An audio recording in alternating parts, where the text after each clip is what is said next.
Chapter 5. One end of the great barn was piled high with new hay and over the pile hung the Fortalone Jackson fork suspended from its pulley. The hay came down like a mountain slope to the other end of the barn, and there was a level place as yet unfilled with the new crop. At the sides the feeding racks were visible, and between the slats the heads of horses could be seen. It was Sunday afternoon.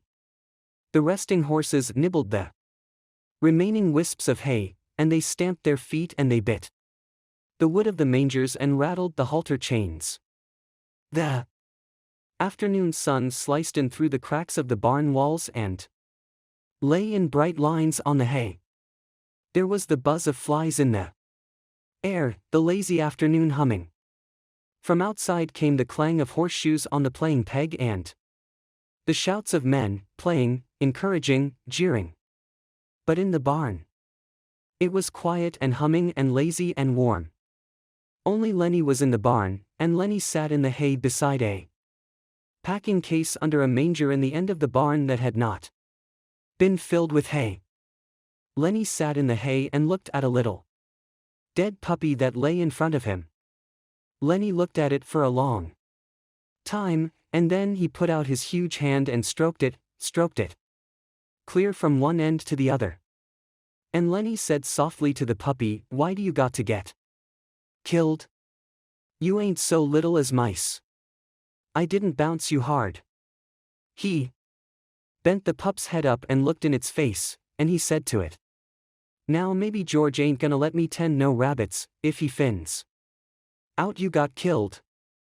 He scooped a little hollow and laid the puppy in it and covered it over with hay, out of sight, but he continued to stare at the mound he had made.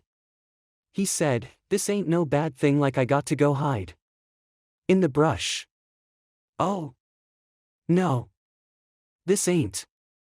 I'll tell George the first found it dead." He unburied the puppy and inspected it, and he stroked it from ears to tail. He went on sorrowfully, "But he'll know. George always knows. He'll say, 'You done it. Don't try to put nothing over on me.' And he'll say, 'Now just for that you don't get to tend no rabbits.'" Suddenly his anger arose. "God damn you," he cried. "Why do you got to get killed? You ain't so little as mice." He picked up the pup and hurled it from him. He turned his back on it. He sat bent over his knees and he whispered, "Now I won't get to tend the rabbits. Now he won't let me." He rocked himself back and forth in his sorrow. From outside came the clang of horseshoes on the iron stake, and then a little chorus of cries. Lenny got up and brought the puppy back and laid it on the hay and sat down. He stroked the pup again. "You wasn't big enough," he said. "They told me. You wasn't. I didn't know you'd get killed so easy." He worked his fingers on the pup's limp ear. "Maybe George won't care," he said. "This here goddamn little son of a bitch wasn't nothing to George." Curly's wife came around the end of the last stall. She came very quietly, so that Lenny didn't see her. She wore her bright cotton dress and the mules with the red ostrich feathers. Her face was made up and the little sausage curls were all in place. She was quite near to him before Lenny looked up and saw her. In a panic he shoveled hay over the puppy with his fingers. He looked sullenly up at her. She said, "What you got there, sonny boy?" Lenny glared at her. "George says I ain't to have nothing to do with you, talk to you or nothing." She laughed. "George giving you orders about everything?" Lenny looked down at the hay. "Says I can't tend no rabbits if I talk to you or anything." She said quietly, "He's scared Curly'll get mad." Well, Curly got his arm in a sling and, if Curly gets tough, you can break his other. Han. You didn't put nothing over on me about gettin' it caught in no machine. But Lenny was not to be drawn. No, sir. I ain't gonna talk to you. Or nothing. She knelt in the hay beside him. Listen, she said, all the guys got a horseshoe tenement goin' on. It only about 4 o'clock. None of them guys is goin' to leave that tenement. Why can't I talk to you? I never get to talk to nobody. I get awful lonely. Lenny said, well, I ain't supposed to talk to you or nothing. I get lonely, she said. You can talk to people, but I can't talk to nobody but Curly. Else he gets mad. How'd you like not to talk to anybody? Lenny said, well, I ain't supposed to. George is scared I'll get in trouble. She changed the subject. What you got covered up there? Then all of Lenny's woe came back on him. Joe, my pup, he said. Sadly. Just my little pup. And he swept the hay from on top of it. Why, he's dead, she cried. He was so little, said Lenny. I was just playin' with him. And he made like he's gonna bite me. And I made like I was gonna smack him. And I done it. And then he was dead. She consoled him. Don't you worry none. He was just a mutt. You can get another one easy. The whole country is full of mutts. It ain't that so much, Lenny explained miserably. George ain't gonna let me tend no rabbits now. Why don't he? Well, he said if I done any more bad things he ain't gonna let me tend the rabbits. She moved closer to him and she spoke soothingly. Don't you worry about talkie to me. Listen to the guys yell out there. They got $4 bet in that tenement. None of them ain't gonna leave till it's over. If George sees me talkin' to you he'll give me hell, Lenny said cautiously. He told me so. Her face grew angry. What's the matter with me? She cried. Ain't I got a right to talk to nobody? What do they think I am? Anyways, you're a nice guy. I don't know why I can't talk to you. I ain't doin' no harm to you. Well, George says you'll get us in a mess. Ah, nuts, she said. What kinda harm am I doin' to you? Seems like they ain't none of them cares how I gotta live. I tell you I ain't used to livin' like this. I coulda made somethin' of myself. She said darkly, maybe I will yet. And then her words tumbled out in a passion of communication, as though she hurried before her listener could be taken away. I lived right in Salinas, she said. Come there when I was a kid. Well, a show come through, and I met one of the actors. He says I could go with that show. But my lady wouldn't let me. She says because I was only 15. But the guy says I coulda. If I'd went, I wouldn't be livin' like this, you bet. Lenny stroked the pup back and forth. We gonna have a little placin' rabbits, he explained. She went on with her story quickly, before she should be interrupted. Another time I met a guy, and he was in pictures. Went out to the Riverside Dance Palace with him. He says he was gonna put me in the movies. Says I was a natural. Soon's he got back to Hollywood he was gonna write to me about it. She looked closely at Lenny to see whether she was impressing him. I never got that letter, she said. I always thought my lady stole it. Well, I wasn't gonna stay no place where I couldn't get nowhere or make something of myself, and where they stole your letters. I asked her if she stole it, too, and she says no. So I married Curly. Met him out to the Riverside Dance Palace that same night. She demanded, you listenin'? Me? Sure. Well, I ain't told this to nobody before. Maybe I oughtn't to. Don. Like Curly. He ain't a nice fella. And because she had confided in him, she moved closer to Lenny and sat beside him. Coulda been in the movies, and had nice clothes, all them nice clothes like they wear. And I coulda sat in them big hotels, and had pictures took of me.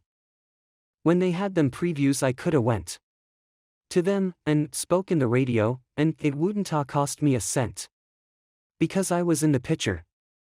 And all them nice clothes like they wear. Because this guy says I was a natural. She looked up at Lenny, and she made a small grand gesture with her arm and hand to show that she could act. The fingers trailed after her leading wrist, and her little finger stuck out grandly from the rest. Lenny sighed deeply. From outside came the clang of a horseshoe on metal, and then a chorus of cheers. Somebody made a ringer, said Curly's wife. Now the light was lifting as the sun went down, and the sun streaks climbed up the wall and fell over the feeding racks and over the heads of the horses. Lenny said, maybe if I took this pup out and throwed him away, George wouldn't never know, and then I could tend the rabbits without any trouble. Curly's wife said angrily, don't you think of nothing but rabbits? We gonna have a little place, Lenny explained patiently. We gonna have a house and a garden and a place for alfalfa, and that alfalfa is for the rabbits, and I take a sack and get it all full of alfalfa. And then I take it to the rabbits. She asked, what makes you so nuts about rabbits? Lenny had to think carefully before he could come to a conclusion. He moved cautiously close to her, until he was right against her. I like to pet nice things. Once at a fair I seen some of them long-hair rabbits. And they was nice, you bet. Sometimes I've even pet mice, but not when I could get nothing better. Curly's wife moved away from him a little. I think you're nuts, she said. No, I ain't, Lenny explained earnestly. George says I ain't. I like to pet nice things with my fingers, soft things.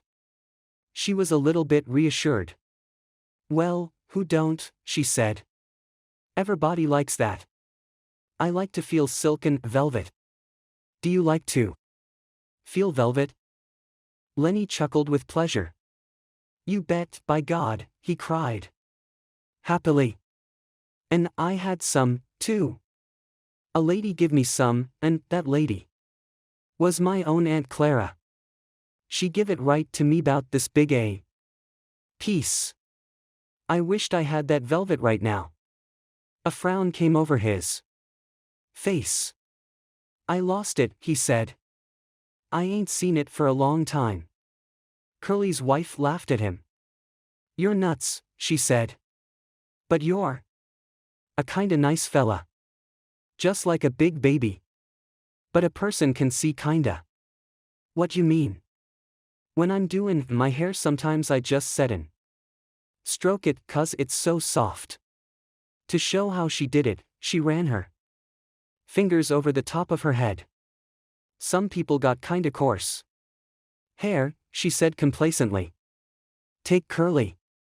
His hair is just like wire. But mine is soft and fine. Course I brush it a lot. That makes it fine. Here, feel right here. She took Lenny's hand and put it on her head. Feel right around there and see how soft it is. Lenny's big fingers fell to stroking her hair. Don't you muss it up, she said. Lenny said, oh. That's nice, and he stroked harder. Oh, that's nice. Look out, now, you'll muss it. And then she cried angrily, you. Stop it now, you'll mess it all up. She jerked her head sideways. And Lenny's fingers closed on her hair and hung on.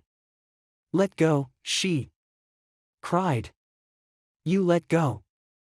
Lenny was in a panic. His face was contorted. She screamed. Then, and Lenny's other hand closed over her mouth and nose. "Please don't," he begged. "Oh. Please don't do that. George'll be mad." She struggled violently under his hands. Her feet battered on the hay and she writhed to be free, and from under Lenny's hand came a muffled screaming. Lenny began to cry with fright. "Oh.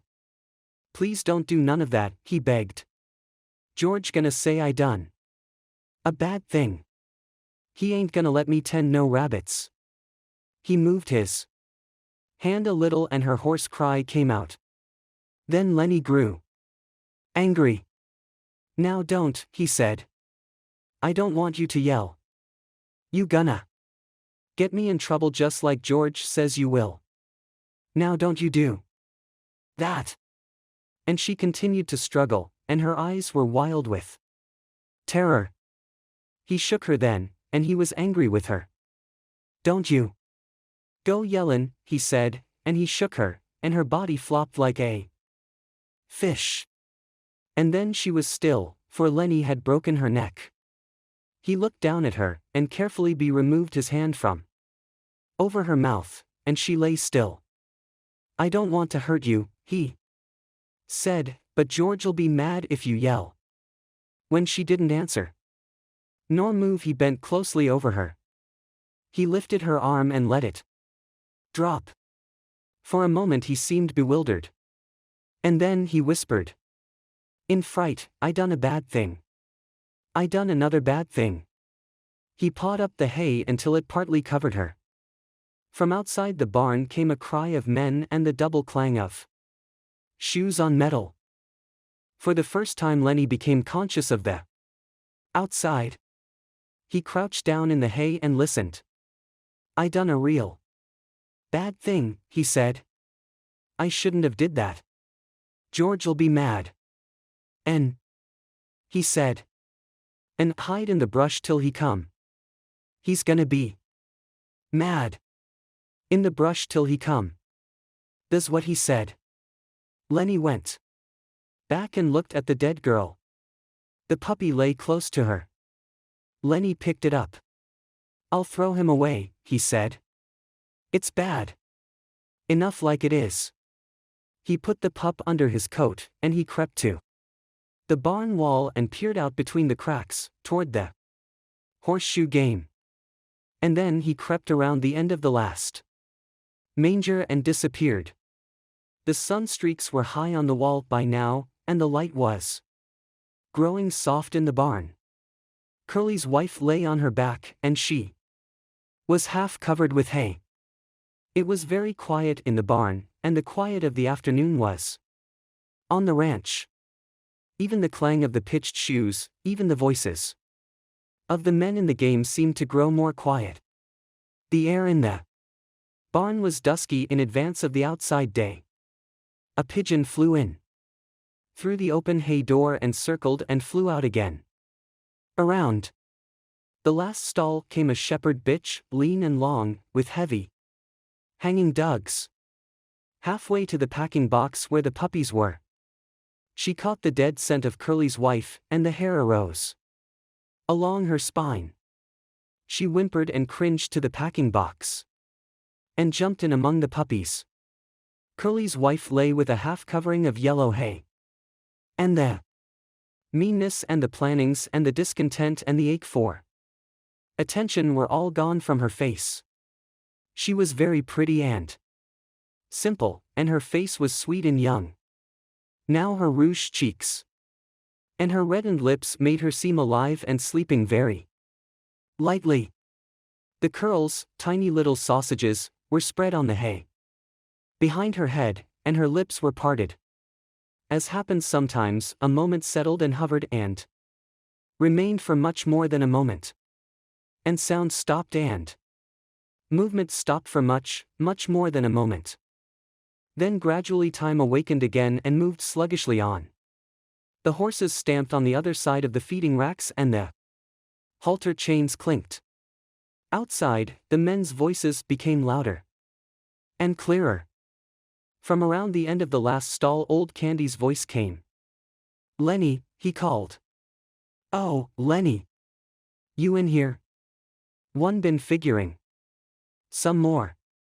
Tell you what we can do, Lenny."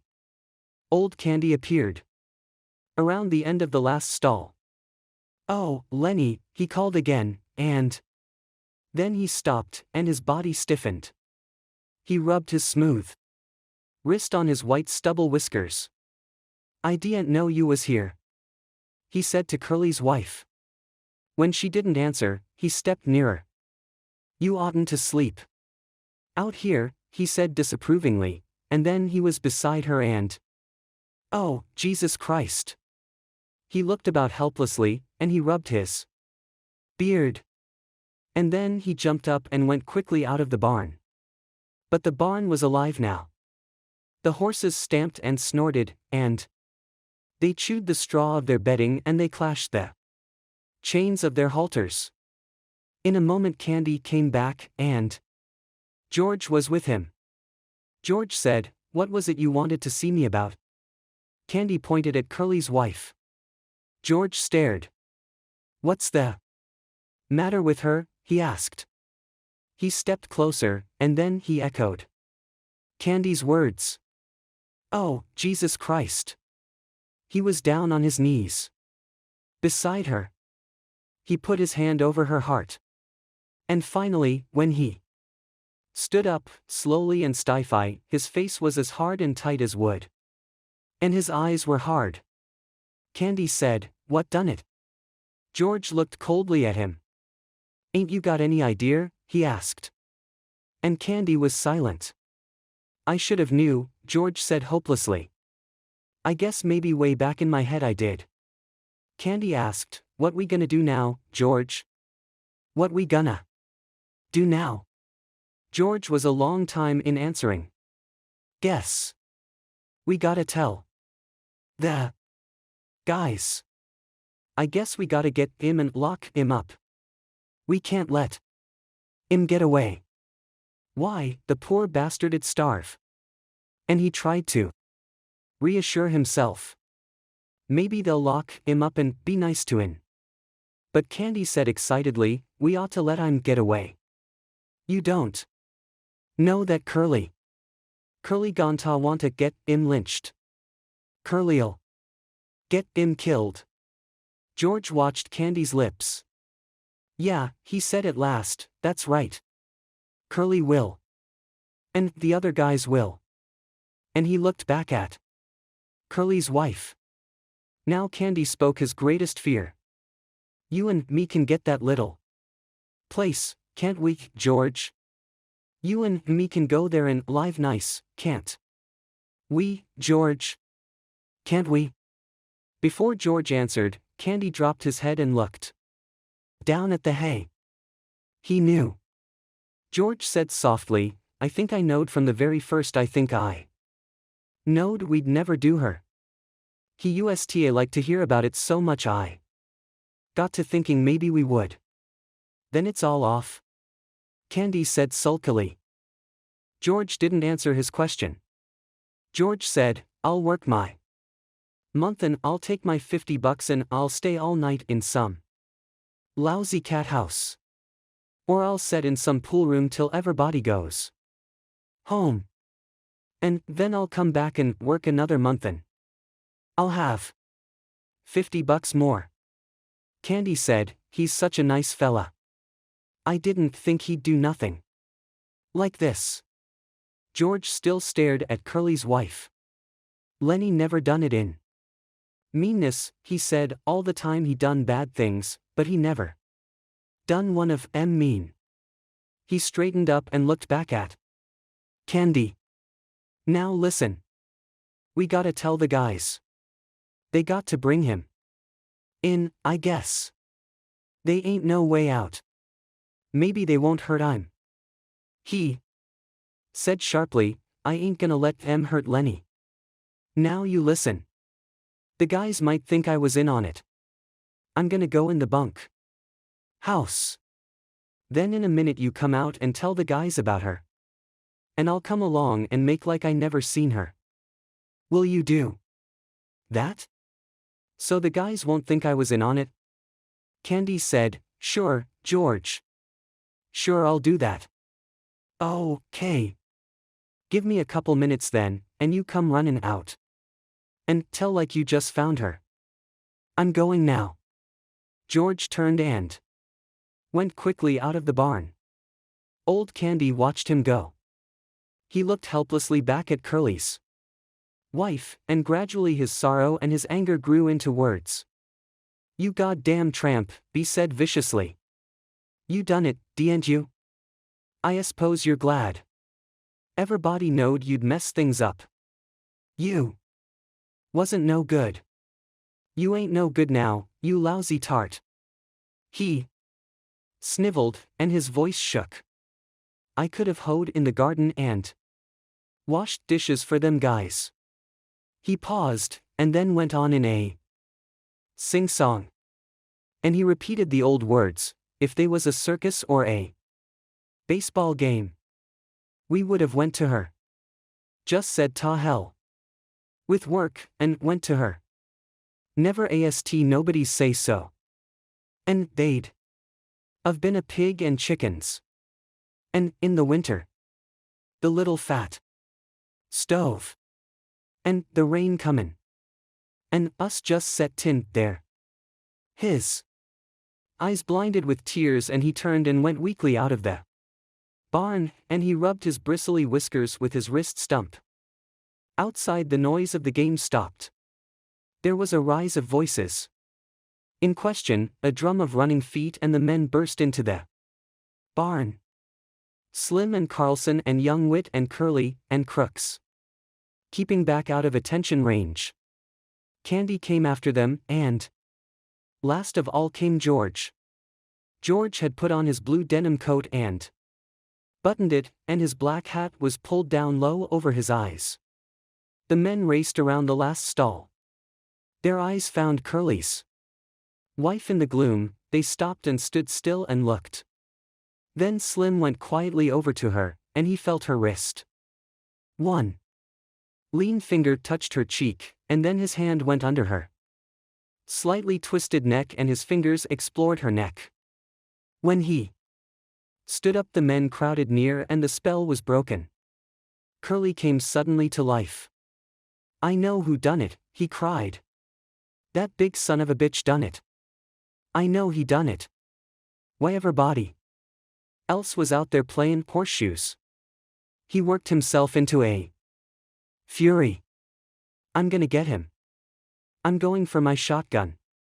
I'll kill the big son of a bitch myself. I'll shoot him in the guts. Come on, you guys. He ran furiously out of the barn. Carlson said, I'll get my Luger, and he ran out too. Slim turned quietly to George. I guess Lenny done it, all right, he said. Her neck's bust. Lenny coulda did that. George didn't answer, but he nodded slowly. His hat was so far down on his forehead that his eyes were covered. Slim went on, maybe like that time in weed you was tellin' about. Again George nodded. Slim sighed. Well, I guess we got to get him. Where you think he might have went?